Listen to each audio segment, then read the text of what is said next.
ایک جگہ پہ بیٹھا تھا، تھوڑی دلچسپی رکھتا ہوں صوفیات کی کتب سے، تو ایک صاحب بڑے سادے ہیں لیکن وہ مطالعہ اچھا رکھتے ہیں تصوف میں. مجھے کہنے لگے کوئی ایسا نقطہ نا صوفیات کے انداز میں میری سمجھ میں بات آ جائے. تو میں نے ایک واقعہ میں نے پڑھا تھا.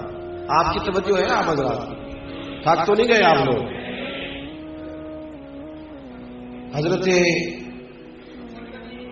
اللہ آپ کو جزائے خیر عطا فرمائے، اللہ آپ کو خوش رکھے. حضرت خواجہ معین الدین چشتی رحمۃ اللہ علیہ نا دلی میں آئے اپنے مرید اور خلیفہ خواجہ قطب الدین صاحب سے ملنے. تو خواجہ قطب الدین صاحب کے اس وقت مرید ہو چکے تھے بابا فرید. ہمارے صوفیاء نے کام کرنا تھا تو مراکز قائم کرتے تھے. ہمارے ہاں بار بار اپنے آپ کو مضبوط کیا جاتا ہے. میں بعض شہروں میں جاتا ہوں نا تو بعض لوگوں کو شکوہ ہوتا ہے اپنے مقامی عالم سے، تو کہتے ہیں یہاں یہ کچھ ہوتا ہے. تو میں کہتا ہوں یار میں تو 1-2 گھنٹے کو آیا ہوں، چلا جاؤں گا. وہ جن کا آپ شکوہ کر لیں ضروریات ساری انہوں نے پوری کرنی ہے. تو آپ شکوہ نہ کریں. قریب رہنے والی چیز کی کئی دفعہ قدر تو کم ہو جاتی ہے، لیکن احساس پیدا کریں کہ جنازہ ہوگا، نکاح ہوگا، مذہبی ضرورت ہوگی تو یہی لوگ آپ کی پوری کریں. ہمیں دلوں کو کشادہ رکھنا چاہیے. ہمارے بزرگ مراکز بنانے کے قائل تھے کہ جگہ جگہ مراکز ہونے چاہیے تاکہ کام ہو سکے. اور ایک آدمی سارے کام کر بھی نہیں سکتا، میں چاہ کے بھی نہیں کر سکتا، چاہوں بھی تو نہیں کر سکتا. شعبہ الگ الگ ہوتا ہے. لہذا جو کام میں کر رہا ہوں مجھے وہ کرنا چاہیے، اور جو مجھ سے نہیں ہو رہا کوئی دوسرا کر رہا ہے اسے مجھے سپورٹ کرنا چاہیے. اس کے بارے میں خیر خواہی کے جذبات ہونے چاہیے. عام دام برسر مطلب خواجہ صاحب تشریف لائے خواجہ قطب الدین صاحب سے ملنے. تو بابا فرید صاحب نا بڑا عشق کرتے تھے اپنے مرشد سے، خاص لگاؤ تھا. آج کل لوگ مرید نہیں ہوتے الا ماشاء اللہ، وہ کر تو لیتے ہیں لیکن وہ کئی تو ایسے ہوتے ہیں جو پھر پیروں کو بھی سبق دیتے ہیں آپ کہ حضرت یوں نہ کر لیں، اس طرح زیادہ مضبوطی ہو جائے گی. آج کل مشکل حالات. اچھا مشورہ دینے کو منع نہیں کر رہا، لیکن مزاج اس طرح کا بن گیا ہے کہ سیکھنے سکھانے کی طبیعت نہیں ہے الا ماشاء اللہ. وہ خواجہ بابا فرید صاحب خواجہ قطب صاحب سے بڑا عشق کرتے تھے. تو اب ان کے بھی پیر آئے ہوئے ہیں، بابا فرید صاحب کے دادا پیر. آپ نے زیادہ توجہ کرنی ہے میری بات. تو خواجہ قطب الدین صاحب فرمانے لگے فرید الدین پیر صاحب کو کھانا دو. حضور ٹھیک ہے.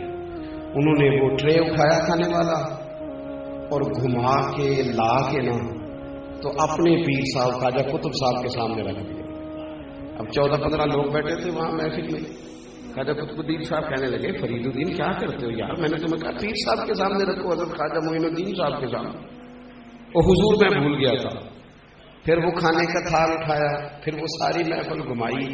اور جیسے وہ بندہ پریشان ہوتا ہے، روب کا شکار ہو جاتا ہے، جیسے کسی بچے کو کسی دفعہ آپ تھوڑا ڈانٹ دیں، اس طرح گھما کے لا کے تو پھر اپنے پیر صاحب خواجہ قطب صاحب کے سامنے رکھ دیا. خواجہ صاحب کہنے لگے کیا ہو گیا ہے تمہارے سے؟ ادھر رکھو حضرت کے ساتھ. او حضور میں بھول گیا تھا. پھر اٹھایا، تھوڑا سا گھومے لڑکھڑاتے قدموں کے ساتھ، پھر خواجہ قطب صاحب کے سامنے رکھا. تو خواجہ قطب الدین صاحب ناراض ہو گئے، کہنے لگے فرید الدین کیا کرتے ہو؟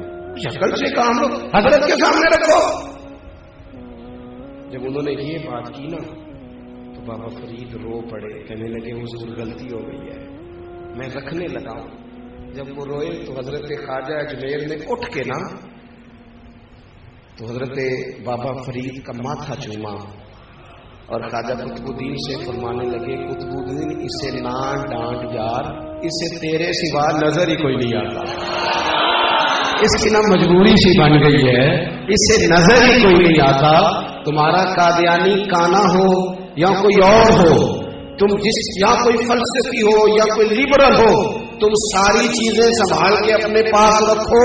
اب میری نگاہوں میں جچتا نہیں کوئی، اس لیے کہ جیسے میرے محبوب ہیں ایسا نہیں کوئی. ہمیں کسی اور کی ضرورت ہے ہی نہیں، کوئی نظروں میں جچتا ہی نہیں، کوئی دکھتا ہی نہیں. بیٹھے ہیں نا حضرت صدیق اکبر اور دیکھتے ہی جا رہے ہیں اور دیکھتے ہی جا رہے ہیں اور دیکھتے ہی جا رہے ہیں.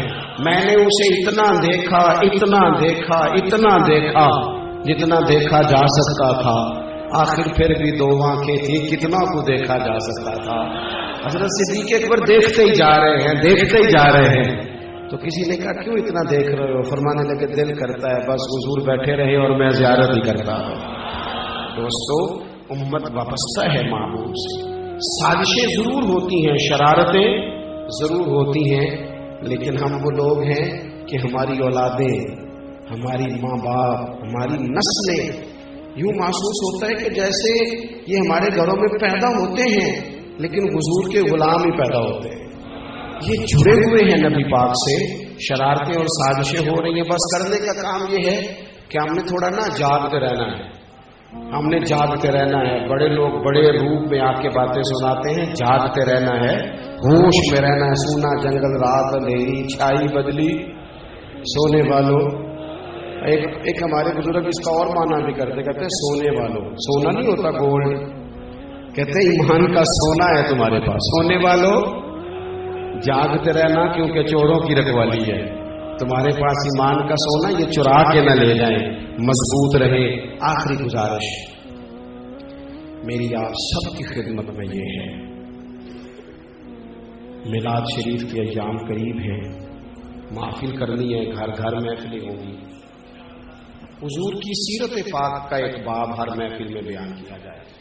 فضائل بھی سیرت ہی ہیں، لیکن ہمیں نا کوئی ضروری تو نہیں کہ کوئی بچہ آ کے ہم سے سوال پوچھے گا تو جواباً ہی ہم نے کچھ بیان کرنا ہے، پہلے سے ہی کیوں نہ بیان کیا جائے. اور جب آپ تھوڑا سا ذوق پیدا کریں گے نا، کسی عالم کو کہیں گے حضرت آج نا نبی پاک علیہ الصلوۃ والسلام کی سخاوت پر جو روایات ہیں وہ اگر ہمیں سنائے تو بڑی بات ہوگی. تو امید ہے کہ میری طرح کے لوگوں کا شوق بھی بڑھے گا کہ یار یہ تو ڈیمانڈ کر رہے ہیں، اس کو پڑھا بھی جائے گا، سیرت کے باب لائے جائیں. دوسری بات یہ ہے، آپ کی توجہ ہے میری بات پر، اس سال چونکہ ملک میں سیلاب ہے تو محفلیں سادی کی جائیں جتنی ہو سکتی ہے، اور غرباء کی مدد کی جائے، وہ بھی اس نیت سے کہ جو حضور کی امت سے پیار کرے اس سے نبی پاک پیار کرے. محفلیں سادی ہوتی ہیں، وہ جو نعت خان نقیب خطیب کہتے ہیں نا جان قربان کرنی ہے حضور پہ، ان سے کہیں آپ جان نہ قربان کریں، یہ ربیع الاول کے اس سال کا نذرانہ قربان کرے سارا، اور وہ سیلاب زدگان پہ خرچ کرے. کھانا ہمارے ہاں جو پکتا ہے نا میلاد پہ محرم پہ، اسے ہم تبرک کہتے ہیں نا، بولیے. تو وہ جو شاپر میں تبرک عوام کو ملتا ہے وہ انشاءاللہ پیر صاحب کے الگ سے بھی گزر سکتا ہے، کوئی ایسا مسئلہ نہیں، کیونکہ وہ تبرک ہے. تو سادگی جتنی لائی جا سکتی ہے وہ لائی جائے. چیزوں کو جتنا آپ سنجیدہ کر لیں گے اتنا اس میں حسن پیدا ہو جائے گا. اور جہاں اور بڑی سارے عنوانات پر بات ہو، وہاں ختم نبوت کے عنوان پر بھی میلاد میں بات ہونی چاہیے. یہ جو 7 ستمبر آئے تو اب بہت سارے لوگ بڑے ٹرینڈ چلاتے ہیں، تو یوم ختم نبوت کا ٹرینڈ ہمیں نہیں بھولنا چاہیے. اللہ تبارک و تعالی میری اور آپ کی